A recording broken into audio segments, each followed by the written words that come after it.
Right గా breaking news చూస్తున్నాం. National Herald కేసులో సోనియా గాంధీ, రాహుల్ గాంధీలపై ఈడీ తప్పులు కేసులు పెట్టిందని ఆరోపిస్తూ ఆల్ ఇండియా కాంగ్రెస్ కమిటీ దేశవ్యాప్తంగా ఉన్న బీజేపీ కార్యాలయాల ముట్టడికి పిలుపునిచ్చింది. ఈ నేపథ్యంలో హైదరాబాద్ లోని గాంధీ భవన్ వద్ద భారీగా పోలీసులు మోహరించారు. అదేవిధంగా మరోవైపు నాంపల్లిలోని బీజేపీ రాష్ట్ర కార్యాలయం వద్ద పోలీసులు బారికేడ్లను ఏర్పాటు చేసి భద్రతను సమీక్షిస్తున్నారు. అటు ఢిల్లీలో కూడా కాంగ్రెస్ నేతలు నిరసన తెలుపుతున్నారు. మరోవైపు కరీంనగర్, సిరిసిల్ల, వరంగల్, యాదాద్రి భువనగిరి జిల్లాల్లో కూడా ఉద్రిక్త వాతావరణం నెలకొంది. కాంగ్రెస్ కీలక నేతలైన సోనియా గాంధీ, రాహుల్ గాంధీలపై నేషనల్ హెరాల్డ్ కేసు వ్యవహారంలో కేంద్ర ప్రభుత్వం అక్రమంగా వ్యవహరిస్తోందని ఆ పార్టీ నేతలు ఆరోపిస్తున్నారు. ఇక ఈ మేరకు కరీంనగర్ లోని కేంద్ర మంత్రి బండి సంజయ్ ఆఫీస్ ను ముట్టడించేందుకు కాంగ్రెస్ కార్యకర్తలు పెద్ద ఎత్తున అక్కడికి చేరుకున్నారు. అయితే ముందస్తు సమాచారం మేరకు పోలీసులు భారీగా మోహరించి కాంగ్రెస్ శ్రేణులను అడ్డుకున్నారు. దీంతో అక్కడ ఒక్కసారిగా వాతావరణం వేడెక్కింది. అనంతరం కాంగ్రెస్ నేతలు, పోలీసులకు మధ్య తోపులాట చోటు చేసుకోగా అప్రమత్తమైన పోలీస్ అధికారులు కాంగ్రెస్ శ్రేణులను అదుపులోకి తీసుకున్నారు. అనంతరం వారిని ప్రత్యేక వాహనంలో స్థానిక పోలీస్ స్టేషన్ కు తరలించారు. ఇదే అంశానికి సంబంధించి మళ్ళీ లైవ్ అప్డేట్స్ మా స్పెషల్ కరెస్పాండెంట్ తేజ అందిస్తారు. Teja, over to you.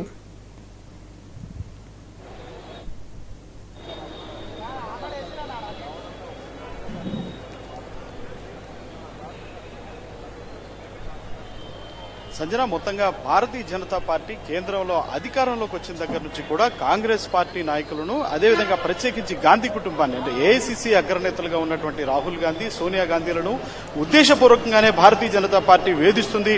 అందుకే నేషనల్ హెరాల్డ్ కేసులో అక్రమంగా కూడా ఇటు రాహుల్ గాంధీని, సోనియా గాంధీని ఇరికించేటువంటి ప్రయత్నం చేశారు, తప్పుడు ఆరోపణలు చేశారు అనేటువంటి నేపథ్యంలో అయితే వీటన్నిటికీ సంబంధించి, అంటే ఏ విధంగా కాంగ్రెస్ పార్టీ సంబంధించినటువంటి ఏఐసిసి అగ్రనాయకులుగా ఉన్నటువంటి గాంధీ కుటుంబాన్ని ఏ విధంగా భారతీయ జనతా పార్టీ నాయకులు వేధిస్తున్నారు, బీజేపీ ప్రభుత్వం ఏ విధంగా వేధిస్తుంది అనేటువంటి అంశాలను ప్రజల్లోకి తీసుకువెళ్లే విధంగా అట్ ద సేమ్ టైం అంటే ఈ నేషనల్ హెరాల్డ్ కేసులో ఏ విధంగా ఒక తప్పుడు కేసు నిరికించేటువంటి ప్రయత్నం చేశారు, భారతీయ జనతా పార్టీ ఏ విధంగా పాల్పడింది అనేటువంటి అంశాలన్నింటినీ కూడా ప్రజలందరికీ చేరవేసేటువంటి విధంగా అయితే ఈరోజు దేశవ్యాప్తంగా కూడా అన్ని బీజేపీ కార్యాలయాల్లో, బీజేపీ ప్రధాన కార్యాలయాలే కాదు, బీజేపీ కార్యాలయాలు ఎక్కడెక్కడ ఉన్నాయో అక్కడ పూర్తి స్థాయిలో వాటన్నిటికీ కూడా ముట్టడికైతే కాంగ్రెస్ పార్టీ పిలుపునిచ్చింది. నిరసనగా ఉన్నటువంటి నేపథ్యంలో మొత్తంగా ఈ రోజైతే మనం ప్రస్తుతం తెలంగాణ రాష్ట్రంలో ఉన్నటువంటి పరిస్థితి చూస్తే తెలంగాణ రాష్ట్రంలో కూడా అన్ని భారతీయ జనతా పార్టీకి సంబంధించినటువంటి కార్యాలయాల ముట్టడి అయితే కాంగ్రెస్ పార్టీ నాయకులు చేశారు. ప్రస్తుతం మనం భారతీయ జనతా పార్టీకి సంబంధించి తెలంగాణ రాష్ట్ర ప్రధాన కార్యాలయం శ్యాంప్రసాద్ ముఖర్జీ భవన్ దగ్గర మనం ఉన్నాము. ఇక్కడ ఉన్నటువంటి పరిస్థితిని మీకు చూపించేటువంటి ప్రయత్నం చేస్తా. ఇక్కడ చూస్తే చాలా తీవ్ర ఉద్రిక్తమైనటువంటి వాతావరణం నెలకొంది అన్నట్లుగానే మనం ప్రధానంగా చెప్పాలి. ఎందుకంటే కాంగ్రెస్ పార్టీ నాయకులు అదేవిధంగా మేము ఖచ్చితంగా ముట్టడించి తీరుతాము, భారతీయ జనతా పార్టీకి సంబంధించినటువంటి కార్యాలయాలన్నింటినీ కూడా ముట్టడించి తీరుతాము అనేటువంటి స్థాయిలో వారంతా కూడా మాట్లాడుతున్నారు. ఎవరు మా పార్టీని ఎవరు అడ్డుకోవటానికి వచ్చినా లేకపోతే ఏం ముట్టడి చేయడానికి వచ్చినా కానీ మేము అంతకంతా ధీటుగా సమాధానం చెప్తామని చెప్పి భారతీయ జనతా పార్టీ నాయకులైతే వారంతా కూడా అంతే విధంగా కూడా సమాధానం ఢీ అంటే ఢీ అన్నట్లుగానే సమాధానం ఇస్తున్నటువంటి పరిస్థితి ఉంది. ఇక్కడ గత కొద్దిసేపటి క్రితం చూస్తే మాత్రం ఇక్కడ కాంగ్రెస్ పార్టీ నాయకులు ఇక్కడ చేరుకున్నారు. వారందరినీ గాంధీ భవన్ లో ఎంత కట్టడి చేసినప్పటికీ కూడా ఇంకా మరికొంతమంది కాంగ్రెస్ పార్టీ నాయకులైతే కొంత వేలాదిగా కూడా తరలిలో వచ్చినటువంటి నేపథ్యంలో వారంతా కూడా ఒక్కసారిగా ఇక్కడ బీజేపీ రాష్ట్ర కార్యాలయం అనేటువంటి శ్యాంప్రసాద్ ముఖర్జీ భవన్ దగ్గరకు చేరుకున్నారు. ఇక్కడ మనం ప్రత్యేకంగా కూడా చూడొచ్చు, బారికేట్లను కూడా మూడు అంచెలుగా కూడా బారికేట్లను కూడా ఏర్పాటు చేశారు.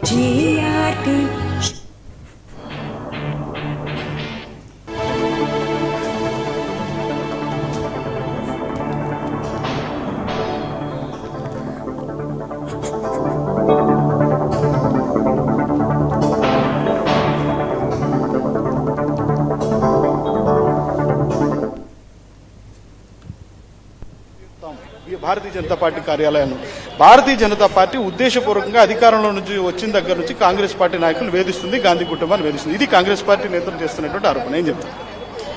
ఎంత కామెడీ అంటే ఈ దేశంలో ప్రతిరోజు సంవిధానం చేతిలో పట్టుకొని తిరుగుతారు కదా రాహుల్ గాంధీ.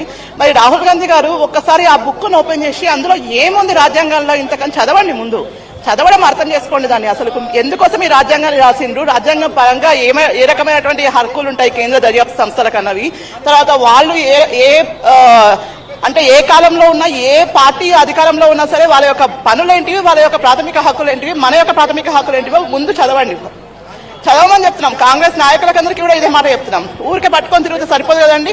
కాబట్టి ఏమంటామంటే ఇవాళ కేంద్ర దర్యాప్తు సంస్థలు వాళ్ళ యొక్క పనిని వాళ్ళు చేస్తున్నారు. దీనికి సంబంధించి కేంద్ర ప్రభుత్వంలో ఉన్నటువంటి భారతీయ జనతా పార్టీకో లేకుంటే పార్టీ కార్యాలయంలో ఉన్న కార్యకర్తలకు సంబంధం లేదండి ఈ విషయం పైన. బీజేపీ ఉద్దేశపూర్వకంగా గాంధీ కుటుంబం పైన కక్ష కట్టింది అని చెప్తున్నారు. ఉద్దేశపూర్వకంగా గాంధీ కుటుంబం మీద కక్ష కట్టే అవసరం ఉంటే మేము స్వచ్ఛ భారత్ కోసం అని చెప్పేసి గాంధీజీ యొక్క పటాన్ని మేము పెట్టాం కదా, అప్పుడు పెట్టారు కేంద్రంలో ఉన్నటువంటి నరేంద్ర మోడీ గారి ప్రభుత్వం. మరి అట్లాంటి ఎన్నో రకాలైనటువంటి మనకు హామీ పథకాలకన్నిటికీ కూడా వాళ్ళ గాంధీజీ పేరుంది, గాంధీ కుటుంబాల పేర్లు ఉన్నాయి. దాదాపు మీరు ఒకసారి చూడండి, ఆర్టీఐఎస్ చూడండి. ఆర్టీఐఎస్ చూస్తే దాదాపు 150 పైన ఉన్నటువంటి పథకాలకు కానివ్వండి పేర్లు, వివిధ రకాలైనటువంటి సంస్థలకు కానివ్వండి, లేకపోతే ఇంకేదో వాటికి కూడా అన్నిటికీ గాంధీ కుటుంబం యొక్క పేర్లు ఉన్నాయి. ఎవరు తీసేసిండ్రు, అసలు ఎక్కడ తీసేసిండ్రు, దేనికోసం మీరు అని చెప్పేసి టాపిక్ ఎందుకు డైవర్ట్ చేస్తున్నారు మీరు? అసలుకి టాపిక్ అది కానే కాదు. అసలు నేషనల్ హెరాల్డ్ కేసులో సోనియా గాంధీకి తర్వాత రాహుల్ గాంధీకి స్టే ఇచ్చిండ్రు, వాళ్ళు నిర్దోషులుగా నిరూపించలేదు. కాబట్టి ఏమంటామంటే మేము ఇప్పుడు ఈరోజు వచ్చేంత వరకు దర్యాప్తు సంస్థలు వాళ్ళు పనిచేస్తున్నాయి. కోర్టు ఒక పద్ధతి ప్రొసీజర్ ఇచ్చింది, ఆ ప్రొసీజర్ ప్రకారం వాళ్ళు వెళ్తారు తప్పితే మీరు వచ్చి వీధి రోడ్డు లెక్క మా మీద దాడి చేస్తామంటే మేము ఊరుకోము, మేము ఖచ్చితంగా ఊరుకోము. భారతీయ జనతా పార్టీ కార్యకర్తలం మేమందరం కూడా ఖచ్చితంగా మాకు కూడా మా ఆత్మరక్షణ ఎట్లా చేసుకోవాలో మాకు తెలుసు కాబట్టి 100% చెప్తున్నాము. ఇక్కడ ఉండి మా పార్టీ కార్యాలయాన్ని కాపాడుకుంటాము. మీకు ఏమైనా చర్చ ఒకవేళ ఇబ్బంది ఉంటే వెళ్ళి కేంద్ర దర్యాప్తు సంస్థలను మీరు ప్రశ్నించండి. మీకు ఒక పద్ధతి ఉంటుంది ప్రజాస్వామ్యబద్ధంగా, వెళ్ళి అక్కడ ఉన్నటువంటి ధర్నా చౌక్ లో కూర్చొని ధర్నా చేసుకోండి, మిమ్మల్ని ఎవరు అడుగుతున్నాడు. కానీ కార్యాలయాలపై దాడులు చేస్తే మాత్రం బరాబర్ సమాధానం చెప్తాం, 100% ఉపేక్షించాం ఇక్కడ మాత్రం. కళ్యాణ్ గారు మీరు ప్రధానంగా చెప్పండి, ఎందుకంటే వాళ్ళందరూ కూడా ఒక్కసారిగా కాంగ్రెస్ నాయకులంతా దూసుకొచ్చే ప్రయత్నం చేశారు. కర్రలతో కూడా మీరు కాంగ్రెస్ హటావో దేశ్కు బచావో అంటూ నినాదాలు చేస్తూ మీరు వెళ్తున్నారు. కానీ గాంధీ కుటుంబాన్ని, కాంగ్రెస్ నాయకుల్ని వేధిస్తుంది భారతీయ జనతా పార్టీ అని వాళ్ళు అంటున్నారు.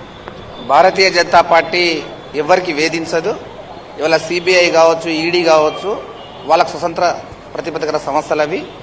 ఎక్కడ కూడా వేధించే సంస్కృతి భారతీయ జనతా పార్టీకి లేదు. వాళ్ళకేమైనా అభిప్రాయాలు, ఏమైనా నిరసన కార్యక్రమాలు చేసుకుంటే ఇందిరా పార్క్ మీద చేసుకోవాలి. మీకు ఏమైనా వేరే అభిప్రాయాలు ఉంటే మీ చేసుకోవాలి. కానీ భారతీయ జనతా పార్టీ ఈ దేశంలోనే అతిపెద్ద పార్టీ, అతిపెద్ద మెంబర్షిప్ ఉన్న పార్టీ. ఈ దేశంలో అన్ని రాష్ట్రాల్లో అత్యధికంగా 22 రాష్ట్రాల్లో పరిపాలించిన పార్టీ భారతీయ జనతా పార్టీ. నీ పార్టీ ఏడా ఉంది? ఒక 2-3 రాష్ట్రాల్లో నీ పార్టీ అధికారంలో ఉంది.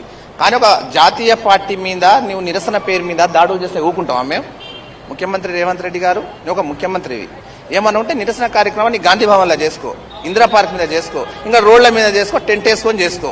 కానీ తెలంగాణలో ఉన్న, దేశంలో ఉన్న భారతీయ జనతా పార్టీ కార్యాలయం మీద దాడులు చేయడం అనేది ఈ సంస్కృతి మంచిది కాదు, మానుకోవాలి. మీ ఆల్ ఇండియా మల్లికార్జున్ కావచ్చు, ఇక్కడ మహేష్ గౌడ్ కావచ్చు, రేవంత్ రెడ్డి ముఖ్యమంత్రి గారు నేను చెప్తా ఉన్నాను, ఇలాంటి దాడులు చేస్తే మేము దాడులు చేస్తాం. నువ్వు కట్టెలు పట్టుకొని వస్తాం, మేము కట్టెలు పట్టుకొని వస్తాం. నువ్వు దాడులు చేసి ప్రతి దాడులు చేస్తాం, తప్పకుండా చేస్తాం. పోలీసు వాళ్ళు ప్రేక్షక పాత్ర వహిస్తుండ్రు, రక్షణ కల్పించాలి పార్టీ కార్యాలయం మీద, వాళ్ళకి అవకాశం ఇస్తుండ్రు. ఇంతకుముందే వాళ్ళ మహిళా కార్యకర్తలు బీజేపీ కార్యాలయం మీద దాడులు చేయడం జరిగింది, వాళ్ళకి ఇంతకుముందే పోలీసు అరెస్ట్ చేయడం జరిగింది. మా పార్టీ కార్యకర్తలు వాళ్ళ మేము రక్షించుకోవాలి కదా, మేము ఊకుంటే వాళ్ళ మీరు కర్రలతో కాదు, నువ్వు కర్రలతో తీసుకొని రావడం జరిగింది, నిరసన పేరు మీద దాడులు చేస్తావు, దీని రక్షణ ఎవరు? కానీ కళ్యాణ్ గారు పోలీసులు కొంత కట్టడి చేశారు కాబట్టి సరిపోయింది, కానీ లేకపోతే ఒక రకంగా ఇక్కడ తలలు పగిలేటువంటి పరిస్థితి వచ్చేది. అదే అండి, వాళ్ళ పోలీసు వాళ్ళు చాలా సమన్వయం పాటించి కొంత రక్షణ కల్పించి వాళ్ళు అరెస్ట్ చేయడం జరిగింది. అదే కోరుకుంటున్నాం మేము. మీకు నిరసన చేస్తే మేము నువ్వు ఒక 10 మంది వస్తావు, మేము 100 మంది వస్తాం. దాడులు చేస్తే మీరు ప్రతి దాడులు కావా? ఎవరు ఊరుకుంటారు? ఎవరు ఊరుకోరు. నీ పార్టీ వాళ్ళ ఒక నిరసన పేరు మీద దాడులు చేస్తే ఎవరు ఊరుకోరు. కనుక ఇప్పటికైనా మానుకోవాలి. భవిష్యత్తులో ఇలాంటి కార్యక్రమాలు మీరు పిలిపించేటప్పుడు కూడా నిరసన కార్యక్రమాలు చేసుకోండి. మీకేమైనా అనిపిస్తే ప్రజాస్వామ్యంలో మనం నిరసన చేసే హక్కు ఎవరికైనా ఉంది. ప్రజాస్వామ్యంలో నిరసన పేరు మీద భారతీయ జనతా పార్టీ కార్యాలయం మీద దాడులు చేస్తే ఇలాంటివి తగవు, ప్రతి దాడులు తప్పవు. తప్పకుండా ముఖ్యమంత్రి రేవంత్ రెడ్డి గారు ఒకరు గ్రహించాలి. మీరు ఇవాళ 2 సంవత్సరాలు కావస్తుంది మీరు ముఖ్యమంత్రి అయిన తర్వాత. ఇలాంటి సంస్కృతి, విష సంస్కృతి కరెక్ట్ కాదని రేవంత్ రెడ్డి ముఖ్యమంత్రి నేను చెప్తా ఉన్నాను. విషయం సార్, అంటే దర్యాప్తు సంస్థలను కూడా జేబులో మనుషులుగా కూడా భారతీయ జనతా పార్టీ మార్చేసుకుంది. ఏ సంస్థ, దర్యాప్తు సంస్థలైనా, ఏ సంస్థ అయినా, కేంద్ర ప్రభుత్వ సంస్థలైనా కానీ మొత్తం భారతీయ జనతా పార్టీ గుప్పెట్లో పెట్టుకొని ఆడిస్తుంది, అందరినీ ఆట ఆడిస్తుంది అంటున్నారు. కాంగ్రెస్ పార్టీ మొదటి నుంచి కూడా రాహుల్ గాంధీ, సోనియా గాంధీ వాళ్ళ కుటుంబం ఒకప్పుడు దర్యాప్తు సంస్థలు ఏ రకంగా ఉండే, ఈడీ కావచ్చు, సిబిఐ కావచ్చు, వాళ్ళ కుటుంబము అత్యధిక శాతం పరిపాలించిన పార్టీ కాంగ్రెస్ పార్టీ. ఈ దేశంలో దర్యాప్తు సంస్థలు ఎవరికి అనుకూలంగా ఉన్నాయో అందరికీ తెలుసు. నరేంద్ర మోడీ గారు నీతి నిజాయితీగా ఎవరైతే అక్రమాలు, అవినీతి ఎవరైతే చేసిర్రో వాళ్ళ సిబిఐ కావచ్చు, ఈడీ కావచ్చు, ఏ విధమైన కేసులు అంటే వాళ్ళ స్వతంత్ర ప్రతిపదికల సంస్థలు దర్యాప్తు చేస్తాయి. కానీ ఇవాళ పొలిటికల్ స్టేట్మెంట్ చూసుకుంటూ మాకు కక్ష కట్టిర్రు, ఇవాళ ఇవి దర్యాప్తు సంస్థలు మా మీద చేయకూడదు, మాకు అరెస్టు చేయకూడదు, ఇవాళ ఏవి కూడా వాళ్ళు పాటించకుండా ప్రజాస్వామ్యంలో ఇవన్నీ తగదు. కనుక మాకు ఇవాళ చూడండి, మీరు భారతీయ జనతా పార్టీ నీతి నిజాయితీ ఉన్నందువే ఇవాళ అన్ని రాష్ట్రాల్లో వరుసగా అధికారంలో రావడం జరుగుతుంది. ప్రజలకు నమ్ముకున్నాం, ప్రజాక్షేత్రంలో మేము పోరాటాలు చేస్తున్నాము. కాంగ్రెస్ పార్టీ చేసిన అవినీతి మీద పోరాడుతున్నాం. కాంగ్రెస్ పార్టీ 50 సంవత్సరాల్లో చేసిన అక్రమాల మీద ఇవాళ మనం పోరాడుతున్నాం. ఈ దేశంలో ఒక గొప్ప అభివృద్ధి చెందిన దేశంగా భారతీయ జనతా పార్టీ నరేంద్ర మోడీ గారి నాయకత్వంలో అభివృద్ధి చెందుతుంటే ఓర్వలేక ఇవాళ కుటుంబ పాలన చేస్తున్న ఈ కాంగ్రెస్ పార్టీ ఇవాళ సోనియా గాంధీ, రాహుల్ గాంధీ వాళ్ళ అల్లుడి మీద, రాబర్ట్ మీద, వాళ్ళ ఎవరి మీద అరెస్టు చేయకూడదు, కేసులు పెట్టకూడదు, ఇవాళ బ్లాక్ మెయిల్ చేసే పరిస్థితి ఈ దేశంలో ఉంది. కనుక మానుకోవాలి. రేవంత్ రెడ్డి గారైనా, మల్లికార్జున ఖార్గే అయినా, సోనియా గాంధీ అయినా మీరు గ్రహించాలి. భవిష్యత్తులో ఇలాంటి జరగకుండా మీరు శాంతియుతంగా నిరసన కార్యక్రమాలు చేపట్టాలని ఈ పార్టీలకు కాంగ్రెస్ పార్టీకి నేను హెచ్చరిస్తా ఉన్నాను. చూస్తున్నాం కదా సంజన, మొత్తంగా చూస్తే మాత్రం ఎట్టి పరిస్థితుల్లో మేము కాంగ్రెస్ పార్టీ నేతలు వాళ్ళు శాంతియుతంగా నిరసన చేసుకోవాలి, కానీ వాళ్ళు దాడులు చేస్తామంటే మాత్రం దాడులకి ప్రతి దాడులు తప్పవు, ఎంత దూరమైనా వెళ్తాము అనేటువంటిది అయితే చెప్తున్నారు. ఇంకా మనం చూస్తే మాత్రం ఇక్కడ ఉద్రిక్తమైనటువంటి వాతావరణం ఉంది. మరికొంతమంది ఇక్కడ కాంగ్రెస్ పార్టీ శ్రేణులు కొంతమంది ఇక్కడికి ముట్టడికి రాబోతున్నారు అనేటువంటి సమాచారం ఉన్న నేపథ్యంలో పోలీసులు అయితే మాత్రం ఇక్కడ కట్టుదిట్టమైనటువంటి భద్రతా ఏర్పాట్లు చేయటమే కాకుండా భారీగా మోహరించడమే కాకుండా ఇక్కడ పూర్తి స్థాయిలో ఇక్కడ బీజేపీ కార్యకర్తలు, బీజేపీ శ్రేణులు ఎవరైతే ఉన్నారో వారందరినీ కూడా పూర్తి స్థాయిలో ఇక్కడ బయటికి వెళ్లకుండా కూడా కొంత అడ్డుకునే ప్రయత్నం చేస్తున్నారు. ఎందుకంటే ఏమైనా కానీ కొంత దాడికి ప్రతిదాడి జరిగితే మాత్రం చాలా తీవ్ర నష్టం వాటిల్లేటువంటి ప్రమాదం కూడా ఉంటుంది. కాబట్టి సో ఏదైనా భారతీయ జనతా పార్టీ వర్షన్ అయితే మనం చూసాం కదా, భారతీయ జనతా పార్టీ అయితే మాత్రం ఖచ్చితంగా దాడికి ప్రతిదాడి అయితే తప్పదు. కాంగ్రెస్ పార్టీ శాంతియుతంగా నిరసన తీసుకుంటే తప్పులేదు, కానీ మా పైన మాత్రం వస్తే మాత్రం ఎట్టి పరిస్థితుల్లో ఊరుకునేది లేదు అనేటువంటిది అయితే మాత్రం బీజేపీ శ్రేణులు చెప్తున్నట్లుగానే మనం చెప్పాలి. తేజ, మనం చూసుకున్నట్లయితే ఈ న్యూస్ హెరాల్డ్ కేసు గత కొన్ని సంవత్సరాల నుంచి కూడా అలా నడుస్తూనే ఉంది. ఈ నేపథ్యంలో ఇరు పార్టీలు కూడా నిరసన తెలియజేస్తున్నాయి. ఈ నేపథ్యంలో చాలా మంది కూడా కార్యకర్తలు రోడ్ల మీదకి వచ్చి తమ నిరసన తెలియజేస్తున్నారు. ఈ నేపథ్యంలో అఫీషియల్ గా ఇటు కాంగ్రెస్ కానీ ఇటు కాంగ్రెస్ పార్టీ నుంచి అఫీషియల్ అనౌన్స్మెంట్ వచ్చే ఛాన్సెస్ ఏమైనా ఉన్నాయా? మరోవైపు స్టే అయితే ఇచ్చింది, వాళ్ళు నిర్దోషులని చెప్పేసి కోర్టు తేల్చలేదని చెప్పేసి కూడా వాళ్ళు అంటున్నారు. ఈ నేపథ్యంలో కాంగ్రెస్ నుంచి ఎవరైనా అధికార పార్టీ నేతలు ఎవరైనా స్పందించారా?